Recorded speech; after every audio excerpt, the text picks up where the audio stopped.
You ask Tiger to solve. This deals with linear equations with one unknown. The final result is v equals -3. Let's solve it step by step. Simplify the expression. Expand the parentheses. Simplify the arithmetic. Group like terms. Combine like terms. Group all constants on the right side of the equation. Add 12 to both sides. Simplify the arithmetic.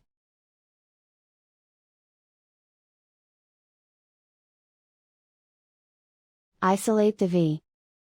Divide both sides by -4.